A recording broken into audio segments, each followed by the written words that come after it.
Assalamualaikum warahmatullahi wabarakatuh. Apa kabar teman-teman? Semoga semua dalam keadaan sehat walafiat.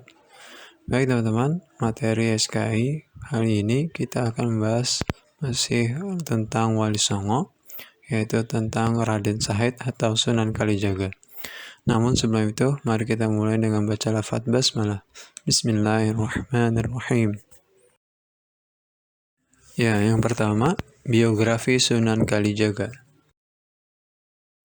Raden Said atau Sunan Kalijaga adalah putra Temenggung Wilatikta. Kakeknya bernama Arya Teja atau Abdurrahman, seorang keturunan Arab yang bersambung silsilahnya dengan Sayyidina Abbas bin Abdul Muttalib, paman Rasulullah Shallallahu Alaihi Wasallam. Raden Said dididik dalam lingkungan keluarga ibunya, Putri Nawang Arum yang berasal dari keluarga Bupati Tuban. Pemahamannya tentang sastra Jawa membuatnya mahir dan kelak menyampaikan dakwah lewat seni budaya. Di usia remaja, Raden Said tumbuh menjadi ilmuwan silat dan remaja yang kontroversi di mata orang Tuban.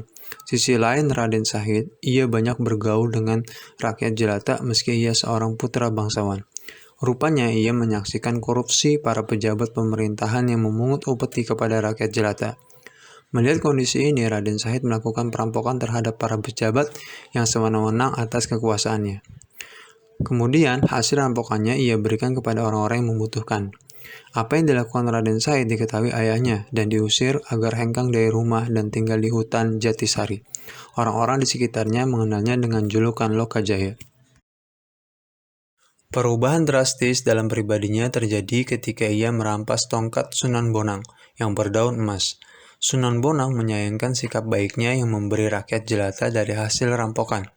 Kemudian Sunan Bonang menasihatinya bagai berwudu dengan air kencing, tindakannya yang berniat baik tetapi dilakukan dengan perbuatan kotor. Sunan Bonang pun menunjukkan kemampuannya mengubah buah aren menjadi emas.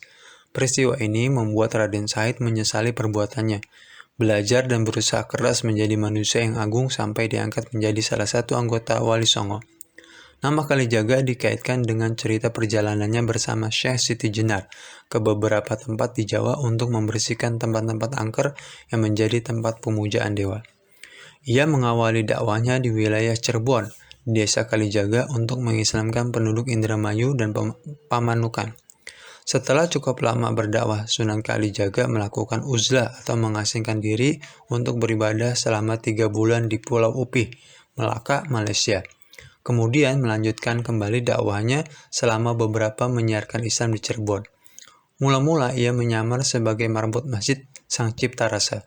Di masjid inilah ia bertemu Sunan Gunung Jati, kemudian menikahkannya dengan Siti Zainab, adik dari Sunan Gunung Jati. Dakwah Sunan Kalijaga dalam mengembangkan Islam banyak melalui pertunjukan wayang. Ia tampil sebagai dalang yang sangat populer dengan julukan Ki Dalang Sidak Brangti, Ki Dalang Bengkok, dan Ki Dalang Unahan. Ia berkeliling dari satu tempat ke tempat yang lain mulai dari daerah kekuasaan Pajajaran hingga Majapahit. Sebagai imbalan dari warga yang ingin nanggap wayang cukup dengan membaca 2 kalimat syahadat dan tidak dipungut biaya sama sekali. Selain sebagai dalang, Sunan Kalijaga juga merancang pakaian dan merancang alat-alat pertanian. Makam Sunan Kalijaga terletak di desa Kadilangu, berjarak 3 km dari Masjid Agung Demak. Sunan Kalijaga wafat pada tahun 1045 Hijriah. Diketahui dia merupakan tokoh yang berusia lanjut, mengalami 3 zaman sekaligus, Majapahit, Demak, Pajang hingga Mataram. Sunan Kalijaga dianggap sebagai pelindung kerajaan Mataram dan menjadi penasihat dalam kebijakan para sultan. Yang kedua, peran Sunan Kalijaga dalam mengembangkan Islam di Indonesia. Yang pertama, menanamkan nilai-nilai Islam melalui seni wayang. Di masa Majapahit, pertunjukan wayang berkaitan dengan kegiatan keagamaan Hindu-Buddha dan menjadi sarana komunikasi yang efektif dengan masyarakat. Karena itu, Sunan Kalijaga berdakwah melalui pendekatan seni dan kearifan lokal.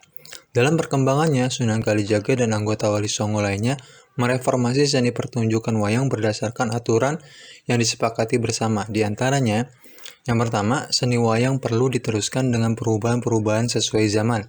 Yang kedua, bentuk wayang berupa arca-arca harus dirubah. Yang ketiga, merubah cerita dewa menjadi cerita yang mengandung jiwa Islam. Yang keempat, cerita wayang berisi keimanan, ibadah, akhlak, dan sopan santun. Yang kelima, pagelaran wayang diselenggarakan dengan tata cara sopan santun, jauh dari maksiat. Yang kedua, merubah tradisi, budaya, dan kearifan lokal. Melalui pendekatan kebudayaan dalam wayang, tembang-tembang atau akulturasi arsitektur masjid, Sunan Kalijaga mampu mendapatkan simpati dan tempat terbaik di hati para pengikutnya. Hal ini membuktikan bahwa proses Islam di Nusantara yang menggabungkan kebudayaan lokal dan Islam sudah berlangsung lama. Tembang atau puisi tradisional Jawa telah dijadikan media dakwah oleh Sunan Kalijaga. Beberapa tembang cukup dikenal masyarakat Jawa seperti Rumeksa Ingwengi, Tembang Ilil Irir, memuat ajaran spiritual. Dalam pembangunan Masjid Agung Demak seiring berdirinya Kerajaan Demak tahun 1479 Masehi, melibatkan para wali songo, Sunan Kalijaga adalah tokoh yang ikut terlibat langsung dalam pembangunan Masjid Agung Demak. Selain sebagai tempat ibadah, arsitektur masjid Demak berupa atap tumpang berbentuk limas dan bersusun tiga merupakan akulturasi arsitektur Islam dan Hindu-Buddha sebagai kearifan lokal dalam mempertahankan kebudayaan Nusantara. Yang ketiga, sikap positif dalam pribadi Sunan Kalijaga. Yang pertama, tekun, istiqomah, dan toleran. Usia yang panjang bagi Sunan Kalijaga memberikan waktu luang baginya mengabdikan diri menyebarkan Islam.